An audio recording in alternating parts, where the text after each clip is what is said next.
ce que j'en ai pensé tout simplement. Aujourd'hui, on va parler du roman Amstramgram. Ce sera toi qui me plaira de Catherine Rose Barbieri.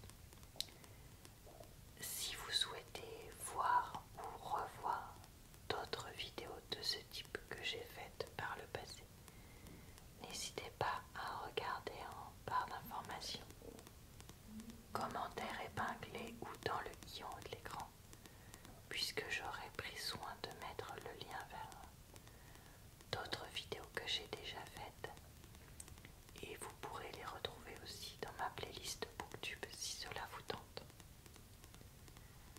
Comme toujours dans ce genre de vidéo, je vais commencer par lire le résumé, puis vous lire quelques pages du roman avant de vous donner mon avis dessus, ce qui, je pense, permet d'avoir un retour relativement complet. Camille bosse dans une grosse boîte. Elle n'a pas d'attachement particulier pour son boulot, ni pour son collègue, ni pour grand monde d'ailleurs, si ce n'est pour son amie Anna et son voisin de palier septuagénaire Monsieur Lambert. Dans son appartement chaque soir, elle s'évade en dévorant films, séries et livres, du moins quand elle ne peste pas contre la piètre isolation phonique au sein de l'immeuble, et notamment contre son voisin du dessus, aux mœurs mystérieuses et certainement dissolues. Et puis, un jour, au travail, elle trouve un courrier inattendu dans sa boîte mail, inattendu et anonyme. Commence alors un jeu de pistes improbable pour en démasquer l'auteur, qui va forcer Camille à ne plus seulement croiser les gens sans les voir, mais à prendre le temps de les regarder et parfois même de les apprécier. Entre situations burlesques et malentendus, la jeune femme apprendra à dépasser ses préjugés pour enfin décider de la suite de sa vie, réparer ses erreurs et peut-être même tomber amoureuse. Un résumé qui est, ma foi, assez intriguant et qui m'a donné envie de tester ce livre.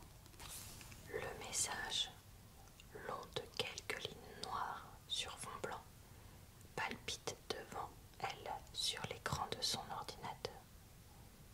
Expéditeur inconnu, précédé de la mention ne pas répondre. Camille fixe la fenêtre de messagerie, tandis que son sang quitte ses phalanges. La fenêtre recouvre en grande partie la page de saisie sur laquelle elle était en train de travailler, ou plutôt de faire semblant de travailler. Passé le premier choc, son réflexe est de rabattre de quelques degrés l'écran de son ordinateur et de jeter des regards méfiants à gauche et à droite. Si c'est une blague de Patrick à la compta, il ne la surprendra pas à rougir. Elle ne voit rien d'anormal pourtant, par-delà les demi-cloisons de son bureau paysager.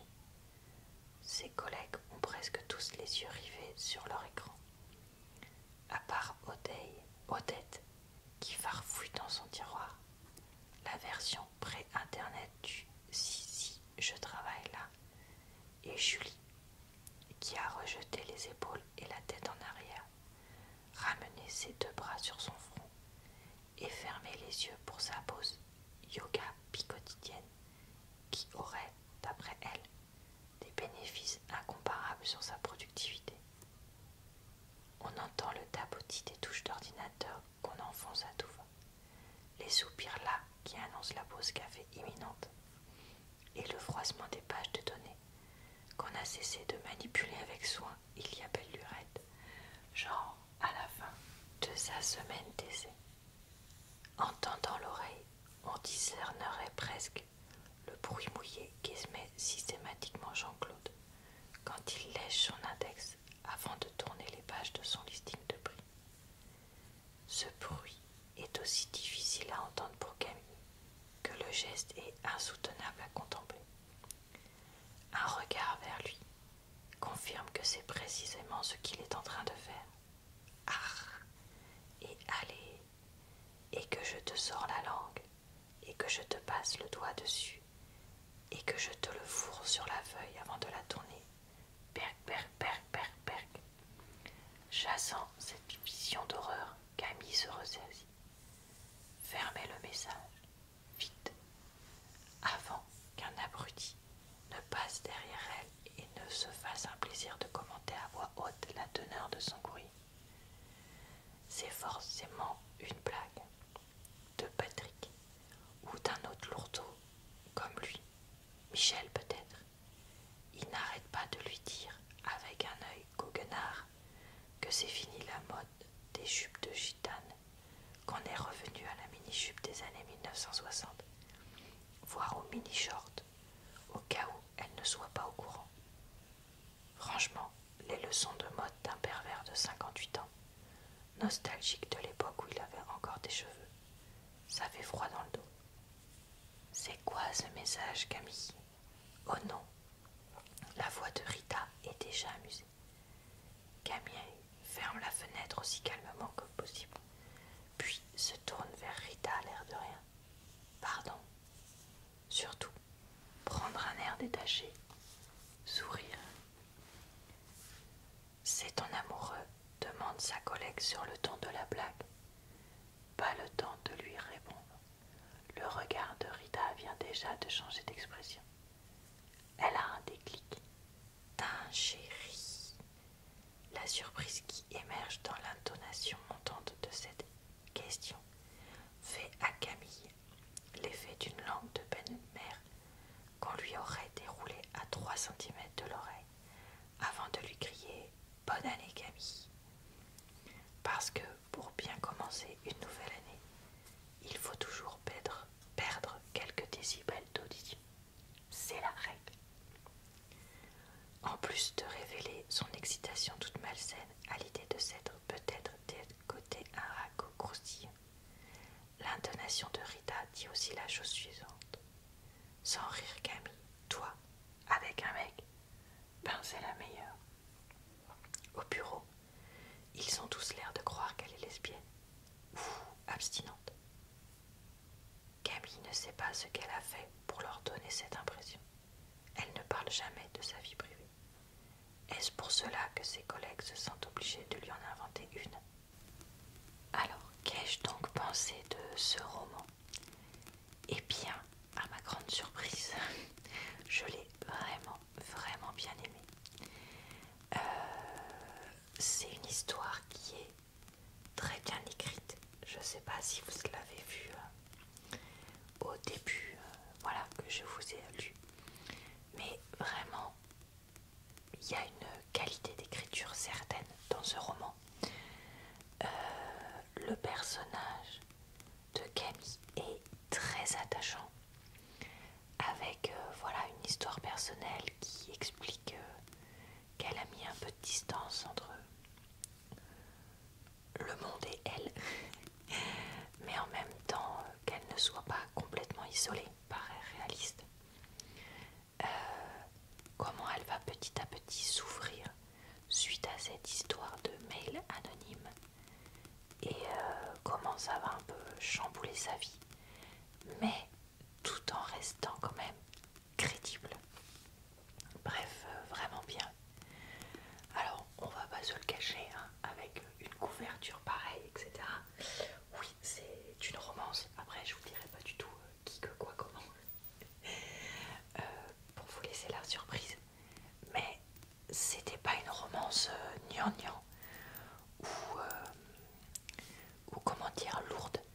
C'est une romance voilà qui paraît petit à petit, enfin qui est amenée de petit à petit avec différents indices et on se demande toujours, bah voilà, qui est l'auteur des messages, est-ce que c'est un tel, est-ce que c'est un tel, est-ce que c'est un tel, etc. Et c'est vraiment très mignon. Alors par contre, le titre, je le trouve assez nul. Et il reflète pas du tout comment dire, le contenu du roman. Il n'est pas du tout en adéquation. Et heureusement qu'il y avait cette couverture un peu pétillante avec voilà la jeune femme cacher derrière ses lunettes, etc. pour m'intriguer, parce que si j'avais vu que le titre, jamais je l'aurais pris. Ce qui est, je trouve, bien dommage pour un roman de qualité. C'est un roman que j'ai lu en vacances et qui est parfait pour ça. Ou alors qui aurait été parfait dans une période de stress de boulot ou de tristesse en général, parce que voilà, c'est un roman un peu doudou où on voit un personnage guérir petit à petit sur certaines choses, notamment une grosse blessure qu'elle a, qu'elle explique dans le roman. Mais voilà, ça paraît logique et crédible, parce que bah voilà, il y a le temps qu'a fait son œuvre et en même temps des choses qui lui ont ouvert les yeux, etc. Et comparé à certains romans que je trouve parfois moralisateurs ou avec des jugements de psychologie à 3 francs 6 sous ou à l'emporte-pièce, là je trouve qu'on est dans quelque chose de beaucoup plus profond, beaucoup plus réaliste, de même que l'écriture est avec un vrai vocabulaire plus recherché que les trucs gnangnans qu'on a d'habitude dans des romans d'amour, etc. Donc en fait, pour moi, si vous voulez, on prend le roman voilà, d'amour un peu de base qu'on peut trouver par dizaines et on le passe au niveau au-dessus d'un point de vue littérature et réalisme. Et c'est ça qui m'a plu, parce que moi en fait c'est pas que j'aime pas les romances, c'est que j'en peux plus des romances cucu, surfaites, trop faciles, peu profondes, etc. qu'on nous sert un peu tout le temps, sous prétexte que bah voilà, les femmes ont envie de choses simples et frivoles. Non, j'ai envie d'avoir quelque chose de simple et qui change les idées, comme a pu l'être ce roman. Mais en même temps, j'ai une certaine exigence de littérature et, de profondeur et de réalisme, quoi. C'est un peu comme avec les films d'action où on a d'un côté les films d'action, comme on appelle dans ma famille, pam pam boum boum, où voilà, le scénario tient sur un timbre-poste, et de l'autre des films d'action qui se veulent plus réalistes, avec un vrai scénario, une vraie réflexion, etc. Et bah là c'est un peu le même principe mais appliqué à ces romans d'amour. Donc tout ça pour dire que je vous le conseille vraiment fortement. Franchement, pour l'instant c'est avec quelques autres romans dont je vous ai parlé, un de mes romans préférés de l'année 2023. Donc voilà, si vous cherchez une idée de cadeau à vous faire vous-même ou à faire à quelqu'un, et bien ce roman peut être vraiment